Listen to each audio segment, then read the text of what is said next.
Joining us for the show now is Harry Cook, who raced in the Junior Supersport class last season and is making the step up to the Supersport class. So, Harry, how are you tonight? I'm very good. Obviously, I'm riding in the British Supersport Championship this year. See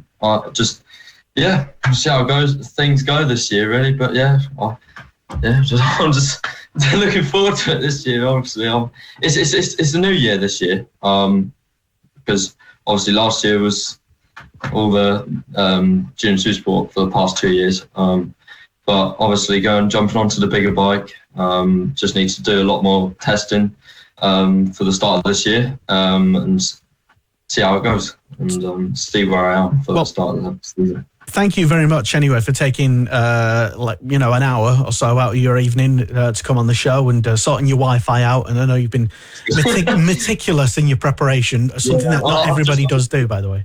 So I've just whinged at my dad about turning the heating on because it's freezing in my bedroom and I've got ice in my water. I'm really cold at the minute. Yeah, well, it's I share your coldness. To be honest, I've got a couple of layers on, so thank you anyway for coming on the show. I think it's the first time you've been on, so just before we get into like the serious sort of questions from Lewis and Chris and stuff, what have you been up to over the winter? What have you actually been doing? So I've been trying to focus more on just a bit more training. Obviously, like last year I was training, but not as like high intensity training. So like I did like 5K runs and I didn't do much gym work. But over this winter, I suddenly like trying to start to realise that it's a bigger bike and there's obviously better riders. I've had like Tomby Famos, for instance, and some other good riders in the championship. So I thought, right, I need to start upping my game a bit now.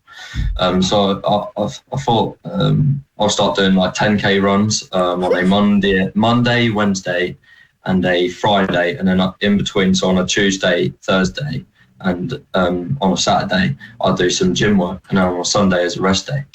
So that's kind of what I've been doing. I've been also like staying on a strict diet.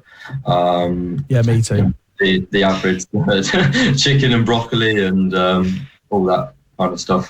Yeah. No, the only reason I mention it, because yes, you were, I think, probably less so the past few months. Not that I've been following you on social media closely or anything, but you did, over the past couple of years, post some updates about your training and your progress and stuff, and it was mostly all good news about new sponsors coming on board, who we can talk about later. Generally, and lots of posts from like you on your bike indoors and stuff like that, doing all these 10K and 5K. I don't like talking about it, to be honest. It gives me a stitch. But anyway, more of the same. I suppose fans of yours, they like all the updates, all the social media stuff. So I just thought I'd ask what you've been up to, really. Anyway, so right, Chris and Lewis have questions for you. Chris. Harry, thanks for coming on. Obviously, a new chapter for you after a number of years in the in the Junior Supersport Championship. A total change for you. I know you're really excited, to get started, and not just a change from machinery, but to an Augusta. So just tell us a little bit more about that. At the end of, I'll say about midway through the year, I was thinking about moving up into a different championship after the 22 season.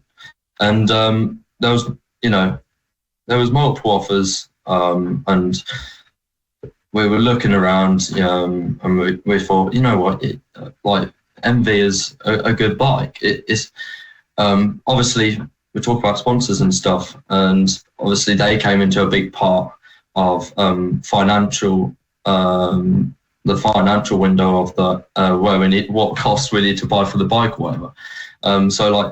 The MV was affordable, and we also looked to the performance in the World Supersport, and they were an upcoming bike, and they did an update package for the MV. I haven't read much about what the regulations are for it, but they're updating for the bike to like progress forward because it's like a new generation like part instead of like, because obviously you've got like the R6 Kawasaki's and whatnot, but then you've got like the MVs now coming in and all that. So I thought, you know what, we'll try it. We'll go on the MV, and that's the whole point really. We had to look at it to, you know, try it, and then obviously see where I come later in the future. Just like how I did on the Yamaha, you know, I went on the Yamaha and won first race at Silverstone, and everyone was like, wow, like, how has that kid done that? Obviously, I'm not saying that I'm going to win the race straight away, but kind of thing. But, you know, like in the future, and I'm them, you know, MV Augusta on the top, it'd be nice to like see that. So, yeah, it's interesting because, like you just mentioned, Augusta in the World Supersport Championship, and in terms of Augusta in the British Championship, we've only really seen that for a very short period of time in the British Superbike Championship, the British class itself, not in the British Supersport Championship. So it's going to be really exciting, as you say, a brand new bike, new parts, to see how that bike competes against, you know, the Ducatis, the Yamahas, etc. So, you know, you must be excited for a new venture. Have you got any sort of goals, and, you know, or are you just going to sort of take it as it comes, get used to the bike? So we're kind of planning to like just like obviously set a goal, like obviously not too high, but also learn. Obviously, I haven't actually been on the bike. Yeah, actually, I went to go test, and it was cold at Mannery, but we're due to test on the 5th of March at Snetterton. I think it's one of the no limits track day things, but we're going around there just to try it out and see how I get on. And once I get to know where I am on the bike, I should have a good feeling for, like, you know, how well I'll do. And obviously, if I don't get along with it, I'm not going to like say, oh, right, I'm not going to get on with this bike. Obviously, now we need to you know, change suspension or like handling or whatever of the bike to make it better for me. And right, but I'm really hoping I'm you know, I've got a good feeling about this bike that it's going to be good this year. But yeah, just stay positive really during the year and relax and yeah, just kind of take it as it comes, like you say, and yeah. Brilliant. Well, I'll pass you over to Lewis for a couple of questions, Harry. Well, you spoke about your move to Supersport this season. Why did you choose to move into Supersport class from the Junior Supersport class? Because obviously we've seen quite a few riders moving through the ranks from that championship, but it seems that the majority of riders go to Junior Super Stock instead of going straight to Supersport. So what was behind the decision that you made to go to Supersport this season? So we momentarily we were looking at the Junior Super Stock Championship, just to, you know, we were going to run the Yamaha, but we looked at the MV and we thought, like, it's affordable with the MV, and if we go to Supersport, you're getting a kind of like a better deal kind of thing. And I just kind of wanted to like see where I am in the Supersport, because obviously I don't want to like take too long coming through like the champion, like, you know, like BSB or what, like start Supersport. So I thought, you know, we'll go to Supersport, and I just think it's possible to kind of go up there and see where I am. I mean, I think James McManus went up with me as well into Supersport. So it's not, I've got like a kind of target rider to have there as well, kind of like a sponge or whatnot, you know, like just kind of stick where, you know, if beat him or not, but I don't know. But you know, I'm confident that I can be in the Supersport Championship, and I'm just going to push myself. Really, it's the whole reason why I did it. Really, just to push myself and see where I am. And well, going back to last season on the R3 in the Junior Supersport class, I believe you finished 8th in the standings. So, how would you say last season went for you on the R3? Yeah, it was a good season. Obviously, it was a good start to the season. I got a win on the first race, and the second race I got a second. So that was a good start. And then unfortunately, I don't want to say it went downhill, but I was pushing on the Yamaha, and I didn't really understand the concept of, sit back and, because obviously the Kawasaki is a 400cc and the Yamaha is 321, I think. So it's a big power difference. It's an 80cc engine size difference, and it was hard for me to push on the Yamaha. And I found that I've always tuck in the front all the time, because I'm just always trying to outbrake myself and get into the corners, and then I'd obviously lose the front all the time. But the second round where I got the double DNF was where one of the riders crashed in front of me, and I was leading the championship at this point, and then I kind of went off the side of the track, and I was like, oh no, why is everyone's going past me? So I got back in the bubble, and I was just focused. I think within like 3 laps, I was like, I think I was in P2. Yeah, P2. Within about 5 to 3 laps, where I was in the podium positions already, and I was like, oh wow, it's all right. And I just kept pushing, and I suddenly felt like the slips on the tyres, and I was like, oh, I'll be fine. On the rear tyre, it was kind of slipping, but I thought, I can control it. And then I went into one of the corners, I think it was Coppice, and I just tucked front, and I was like, oh, no. And anyways, I didn't really think much of it at that time, because I think I was still leading it. I think I was 19 points in front after the win, so I must have dropped just a little bit, but I wasn't so much behind. I think I was second in championship, actually, after that. And then I went for the second race, and it was quite a tricky one, where I was on the outside, and me and this rider kind of were side by side like this into turn 1, and I kind of leant on him a bit, and I just touched front. So it was an all right start to the season, but that double DNF kind of thought like, oh, maybe I should start thinking about what I should be doing, thinking about tyres and relaxing a bit more. I should have, I shouldn't have really, on that first race that I mentioned in Donington Park, where I crashed about tyres, I should have kind of just relaxed and stayed in like 10th, because I still would have been leading the championship. So it's just things I've learned from last year, and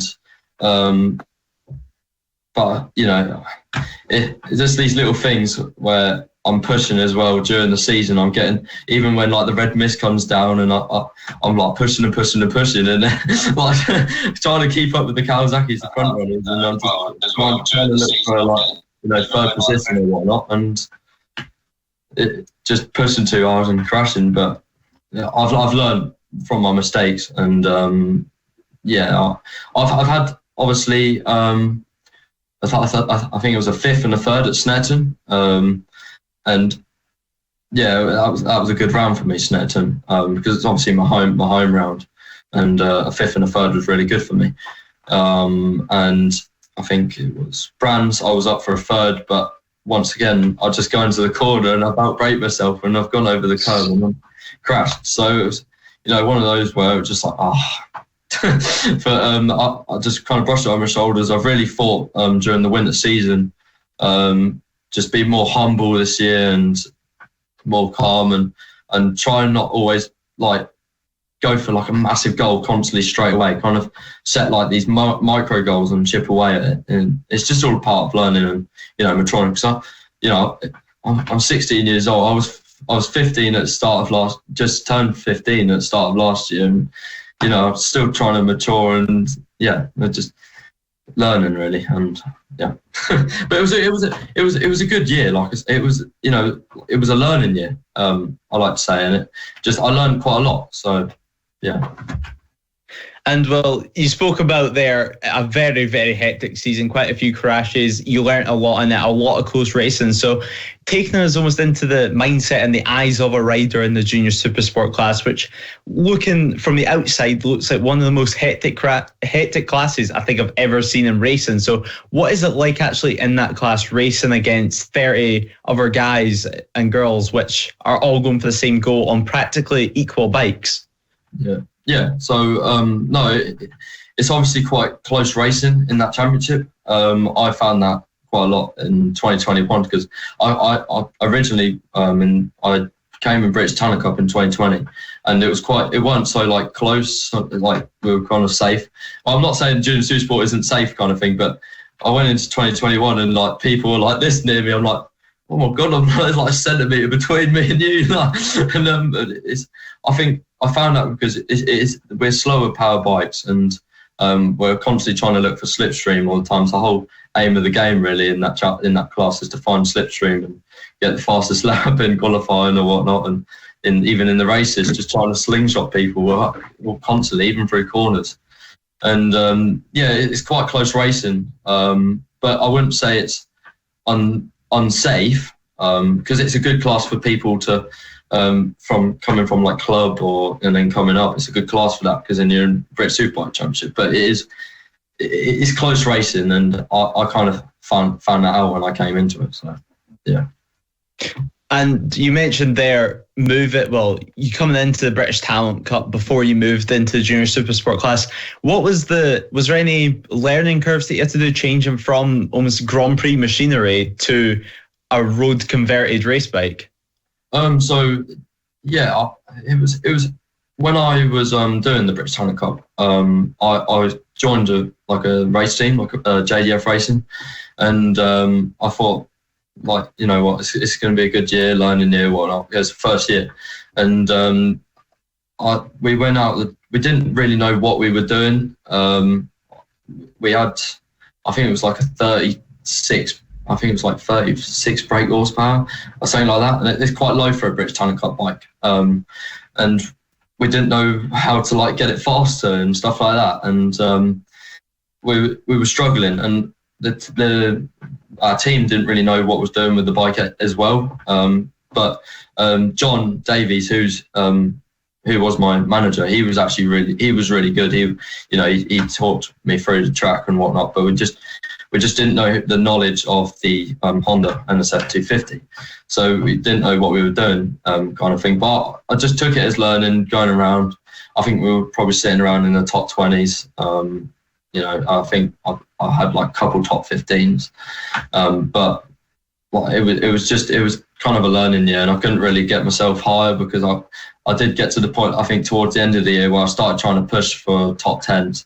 And it was, I think it was Brands, and my gear lever, so I crashed in qualifying, and I was like P7. I was like, oh, wow, that's brilliant. Anyways, and then I crashed, and I was like, oh, no. Anyways, I broke the gear lever, and then we replaced it, and we didn't know how to kind of put it on. So we replaced it, and I got my dad to replace it because he came and helped put it on. And I went out in race one, and then that fell apart again. So I think it was race one where I had like a dodgy quick. I think it didn't fall apart, but it stayed on. But the quick shifter wasn't working, but the lever was still on. So I was going around, but like shutting my throttle off completely, and then changing gear, and then like the old school style. Anyways, and then race two is where it actually came off, and I was like, oh no! I was like, I think I was starting quite higher than where I usually would be. I think I was in like row 6, and I was usually like in row 8 or something like that. So I was like, oh, this is all right. I'm starting higher than where I am. And I felt really good. I felt like it's my final race of the year, try my hardest kind of thing. And it broke on me, and I came into pit lane, and I was crying my eyes out. I was so like sad, and I thought like, oh, I could have had that kind of thing. And I was coming through pit lane, parked the bike up, and I just kind of sat on my own watching the race. And I was crying watching the race. I was like, oh, I should have been out, that kind of thing. But I was sitting there, and then Yamaha, one of the Yamaha, I think it was the CEO of Yamaha Racing UK. I think it's Lee. He was the CEO of it. I think he still is. He came over and he sat with me, and he was like, "You're right, Harry. What happened?" And I was like, "Yeah."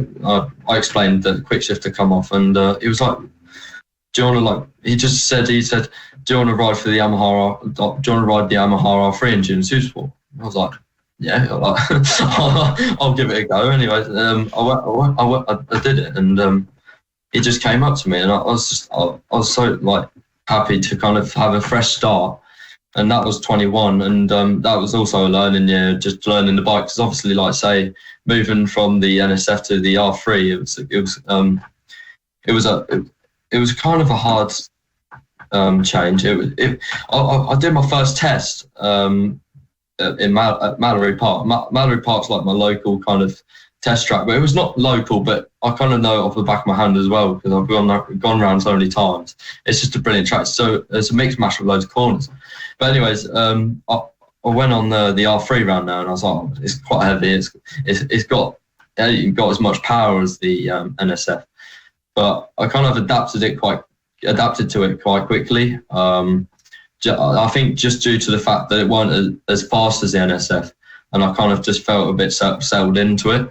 And it weren't like a massive, it weren't that hard to kind of adapt to the Yamaha. So yeah, and then that's how I kind of got onto it. And the following year, obviously, I did fairly well. So.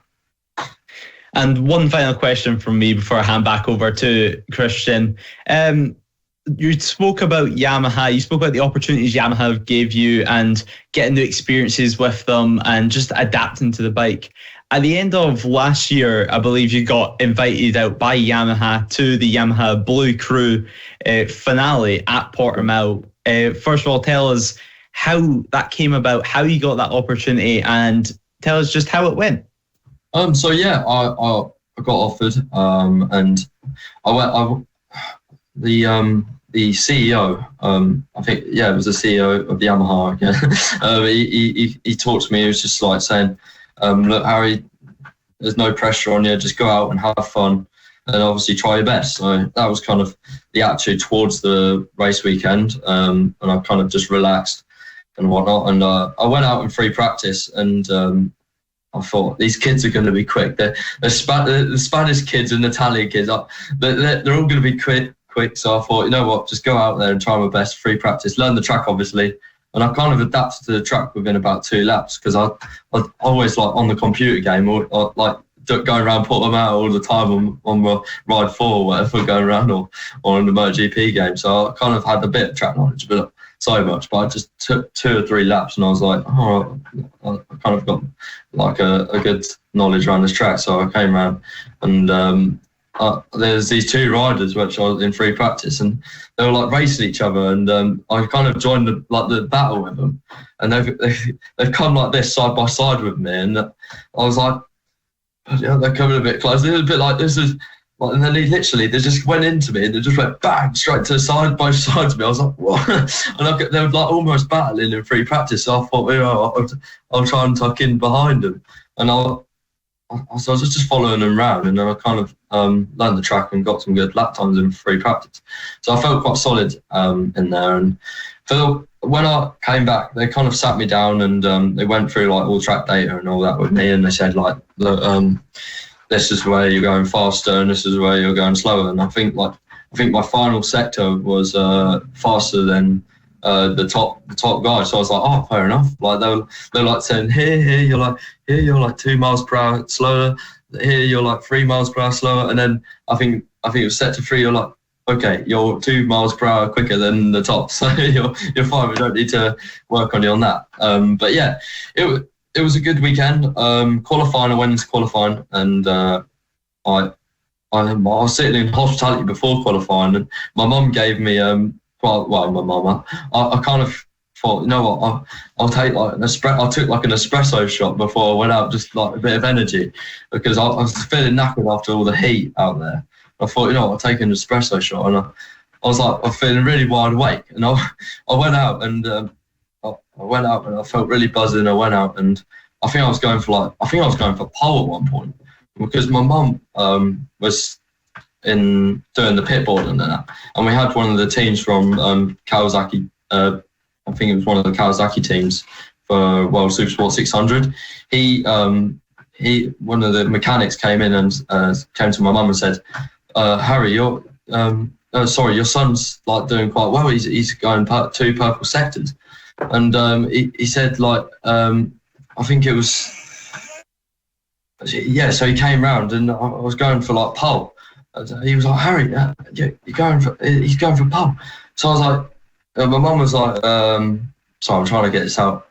My mum came up. Mum was like, "Wow, like really?" And I think I crashed at one of the long lap penalty corners, and I crashed and I was gutted.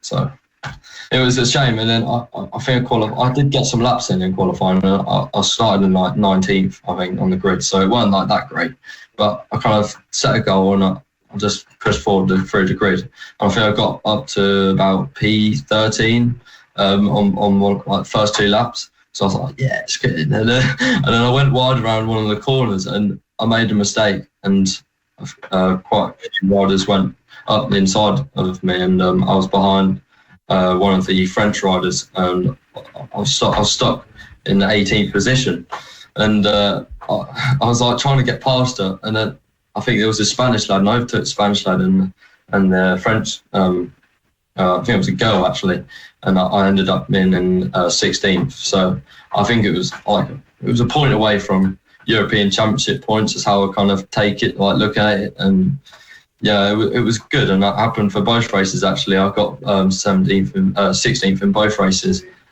So yeah. Well, it's good to hear. Harry, final question then from Chris. Go on. So Harry, obviously it's going to be daunting. It's going to be nerve-wracking coming onto a more powerful bike, a completely new series, a new everything for you. But surely it's got to be good with the first World Superbike round, the World Supersport rounds coming before you're testing on a bike you've never ridden before, with, you know, the results and the feedback that's come from both, you know, Thule and Sofawoglu, saying that there's been an increase in the power, but a decrease in the RPM, which has made the bike easier to ride. And hearing from both of those, from the qualifying and, you know, from both races, it sounds like they're happy with the bike. The bike's got a lot of potential. Surely that's got to give you some confidence, even though it's nerve-wracking going into a totally new venture. It's got to give you some confidence going forward, Harry. Yeah. Obviously, there's good feedback about the bike, and that's why I'm kind of feeling positive about it. Just because the World Supersport team is giving us feedback about the bike and all the data and all that, and how it's going. I think they gave us some times of RF test, what they did. So it was good results, and looking at that, I think like with all the data they're sending us, I'm quite confident looking at that. And I just the full mindset is just kind of focus and be fully positive, and just ride the bike and see how it comes really. And you know, I'm excited, you know, for this year. I'm like, you know, I can't wait to see how it goes, kind of thing. You know, it's completely new, like you say, but I'm really excited for how it goes on.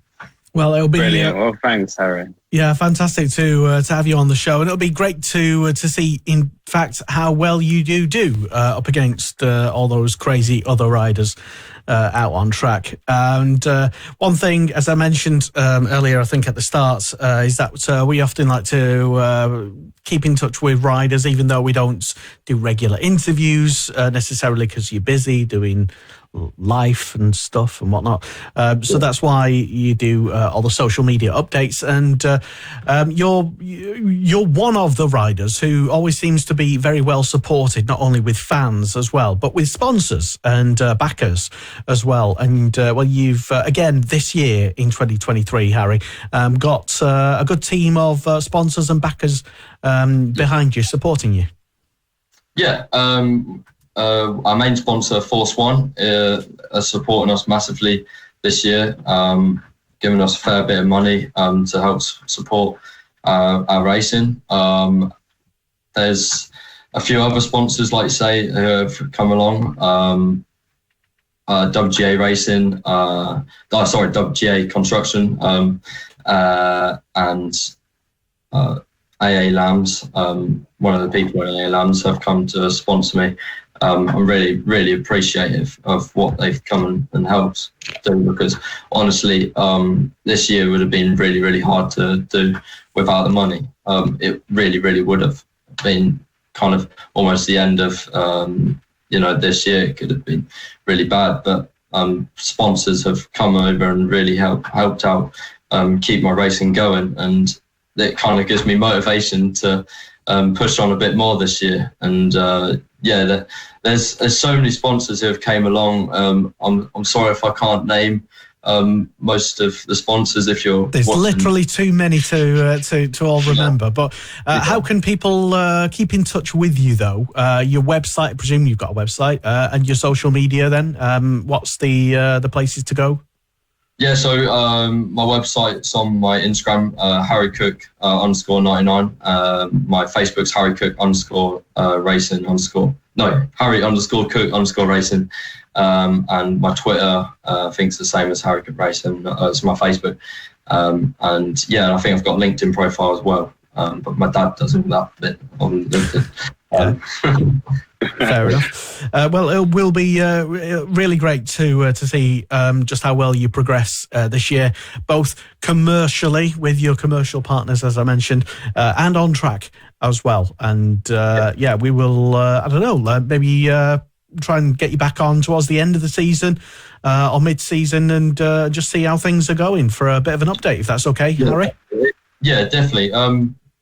Obviously, I'm quite new to these interviews and stuff like that, but hopefully towards the end I'll be a bit more knowledge about doing all these interviews. I'm quite new to doing this stuff, so please be aware that I'm so sorry that I've been stuttering this whole interview, but I suffer with ADD. I'm so slow in my mind thought process. Honestly. So you've been fantastic. Don't worry about it. I mean, have you ever watched this show? I mean, it's me just blundering around trying to figure out what the hell I'm saying. So, you don't worry about anything, mate.